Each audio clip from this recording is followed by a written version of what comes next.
சென்னையில் ஓடும் ரயிலில் இருந்து இளைஞர் ஒருவர் தவறி விழுந்ததால் பரபரப்பு ஏற்பட்டிருக்கிறது. தாம்பரத்தில் இருந்து கடற்கரை வழித்தடத்தில் செல்லும் ரயிலில் இருந்து தவறி விழுந்ததில் இளைஞர் ஒருவர் படுகாயமடைந்திருக்கிறார். இது தொடர்பான அண்மை செய்தியை பார்த்துக் கொண்டிருக்கிறோம். இது குறித்தான கூடுதல் தகவல்களை நமது செய்தியாளர் சுப்பிரமணியன் வழங்க கேட்கலாம். சுப்பிரமணியன் வணக்கம். இந்த விபத்து தொடர்பான கூடுதல் விவரங்களை பதிவு பண்ணுங்க. தாம்பரத்திலிருந்து கடற்கரை நோக்கி செல்லக்கூடிய மின்சார ரயிலிலிருந்து இளைஞர் ஒருவர் தவறி விழுந்த சம்பவம் அதிர்ச்சியை ஏற்படுத்தியிருக்கிறது. இன்று காலை தாம்பரத்திலிருந்து கடற்கரை நோக்கி கூட செல்லக்கூடிய மின்சார ரயில் இளைஞர் ஒருவர் ஏறி இருக்கிறார். நுங்கம்பாக்கத்திலிருந்து சேத்துப்பட்டு செல்லும் வழியில் அந்த இளைஞர் தவறி விழுந்திருக்கிறார்.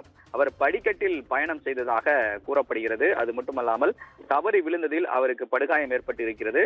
உடனடியாக எழும்பூர் ரயில்வே போலீசார் சம்பவ இடத்திற்கு சென்று விசாரணை மேற்கொண்டு வருகிறார்கள். அதே போல காயமடைந்த அந்த இளைஞரை அருகில் இருக்கக்கூடிய அரசு மருத்துவமனைக்கு அனுப்பி வைக்கப்பட்டிருக்கிறார். மேலும் இந்த சம்பவம் குறித்து ரயில்வே போலீசார் விசாரணை மேற்கொண்டு வருகிறார்கள்.